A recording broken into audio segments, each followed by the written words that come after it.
Hello, this is the American Medical Association's COVID-19 update. Today, we're going to talk with some of our young physician members about what it's like to be in the midst of this healthcare pandemic. I'm joined today by Dr. Daniel Choi, an orthopedic surgeon in Long Island, New York, Dr. Jordan Warkall, an emergency medicine physician in Omaha, Nebraska, and Dr. Kavita Shah Arora, an OB-GYN in Cleveland, Ohio. I'm Todd Unger, AMA's Chief Experience Officer in Chicago. First, I want to thank you all for what you're doing to take care of patients right now in the face of this pandemic. I think one thing you all have in common is I'm sure you never thought you'd be in a situation like this in your career. Can you share a little bit of what you are experiencing? Dr. Choi, why don't we start with you in New York? Absolutely. So New York's been all over the news. It's the epicenter right now. And while I'm not on the front lines personally, I do have lots of friends in the ER and ICU who have shared some very intense stories with the hospitals really filling up right now. One of the more worrisome developments that happened recently last weekend is we got a lot of messages, spread through social media that actually redeployment of non-acute care as well as non-EM or non-IM doctors, so dermatologists, orthopedists, neurosurgeons who have not really been involved in critical care have been redeployed to the front lines. And the other development that came along with that was that there was involuntary redeployment of residents and fellows. I have mixed feelings about that personally. I think that residents and fellows really have a hard time saying no to anything. And if they may have, pre-existing medical conditions or part of a vulnerable population, maybe they may be pregnant, the culture is kind of against them to say no. So, there are some concerning developments here in New York City. How about your personal experience right now? I mean, in terms of having to put off what might be non-urgent surgeries, how are you, working within your own practice? Yeah, that's definitely been a big development in our practice. We had about 2 weeks ago, we were told no elective surgeries at all. And, usually I'm booked out at least 4 weeks in advance of surgeries. So we did have to notify those patients that their surgeries would no longer be taking place. The patients were very understanding, to be honest, and they didn't want to come into the hospital anyway during this pandemic.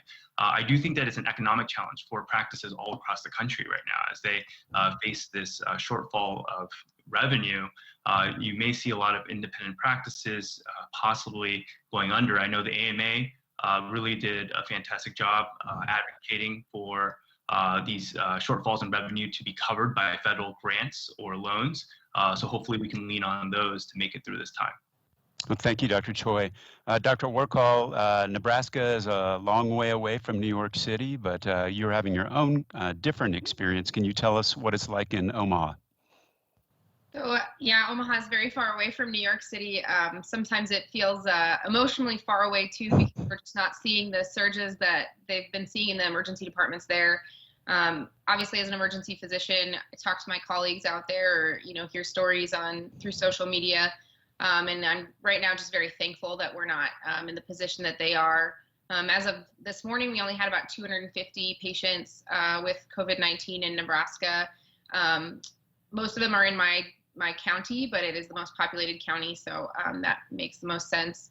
My hospital has been preparing for this for quite some time. We erected a big tent outside of our emergency department earlier this week, but thankfully haven't had to use it yet. So we kind of are just waiting with bated breath to see if and when things get rolling here.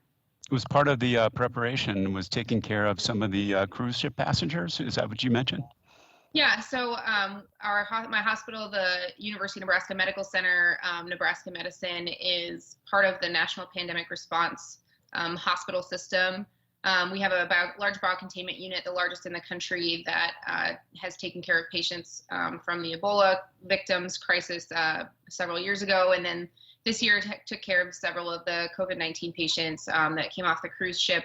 We also recently opened a new quarantine center where we had some of the other cruise ship patients who were positive but didn't necessarily need inpatient hospital care. So I feel very fortunate to be under the guidance of those infectious disease teams that are really at the forefront of determining protocols and making sure that our staff and our community is safe.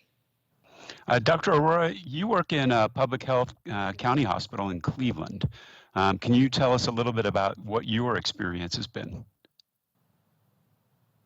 Sure, I think Dr. Warhol summed it up really well, saying waiting with bated breath. So I joke that I went from 3 days a week of research and 2 days a week of clinical practice to all of a sudden 5 days a week of administrative work and still 2 days a week of clinical practice. But I am constantly amazed at the agile response of our, as you mentioned, safety net hospital.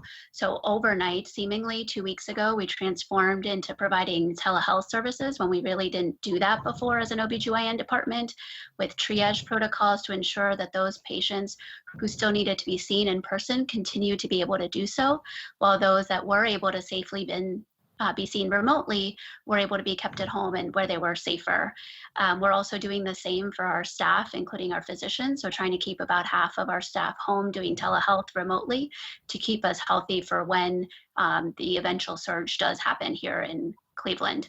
It's been a really amazing effort on the part of a multidisciplinary team of physicians, nurses, administrators, et cetera. What do you think some of the unique challenges that young physicians are facing right now, and how do you personally feel like you are working to overcome them? Yeah, I mean, I think in some senses we're very lucky as young physicians because most of us are not in higher risk categories for our own health. However, we're also in age group where we're more likely to be pregnant, breastfeeding, have young children at home, and perhaps aging parents at home. And so we bear the burden and guilt of not trying to bring our work home with us, figuratively and literally in terms of microbiology at this moment.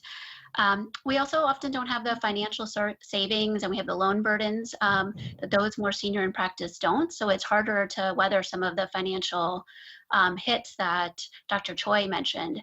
But I think overwhelmingly, what I've been most impressed by is that my colleagues, just like all physicians around the country, feel this deep-seated duty to serve. And so we show up because that's what we swore an oath to do. Dr. Choi, what do you think? Yeah, I think that Kavitha, definitely, Dr. Aurora definitely mentioned the same feelings that I've had. I do have a close friend last week who, actually my wife's close friend who, both of them are physicians, and she's actually due this week. So she's pregnant, like Dr. Aurora mentioned, and her husband, who is in his chief year of a surgical residency, was called to the front lines.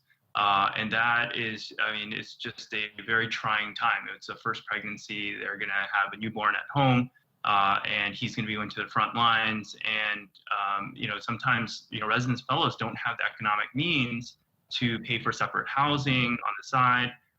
So it's going to be a challenging time for young physicians in general, I believe. Dr. Warhol? I really just agree with what Dr. Aurora and Dr. Choi have said. I think the thing I've heard most about from friends around the country is just the economic concerns. Also, for those of us in academic practice, we're trying to start building our careers, start building regional and national presence in order to continue with promotion and things of those nature. And the travel bans have really put a hindrance on any kind of presentations that people were giving, or other ways to further our careers, any classes you were teaching. Really, a lot of things have really just changed for everyone. And I think, I know that we will rebound and we will be fine at the end of this. I think it's really just kind of trying to, pick up the pieces once we figure out where they're going to lay. Dr. Choi, I notice I follow you on several different social platforms.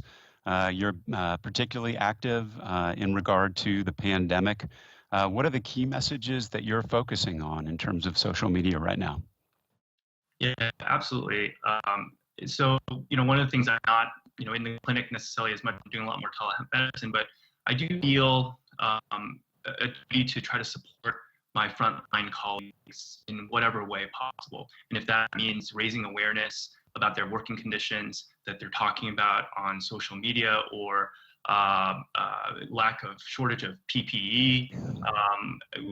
I do feel as much of a duty as I can to try to amplify those voices, because there have been reports of doctors not being allowed to go to the press and to reporters, which is understandable. There's a lot going on right now, but at the same time, good decisions from policymakers who will distribute resources and make those type of decisions that are affecting our doctors on the front line. If that message from the front lines doesn't get to them, and the truth of what's happening and lack of PPE, all that is not told to those policymakers, then I think that the doctors and the patients are worse off for it. So I am using social media as much as possible. I don't know who's listening to my tweets, but I'm trying my best. Well, thank you very much. Now that my own daughters are home, I've made an appearance in a couple of TikTok videos, but I'm hundreds of TikTok videos behind you. But thanks for setting an example for the rest of your fellow physicians. That's it for today's COVID-19 update. And I want to thank our guests today, Doctors Aurora, Warkol, and Choi, for both being here and for all you and your colleagues are doing right now. We'll be back with another update on Monday. For updated resources and the latest on COVID-19, please check out AMA's COVID Resource Center at ama-assn.org/COVID-19. Thank you for joining us and have a good weekend.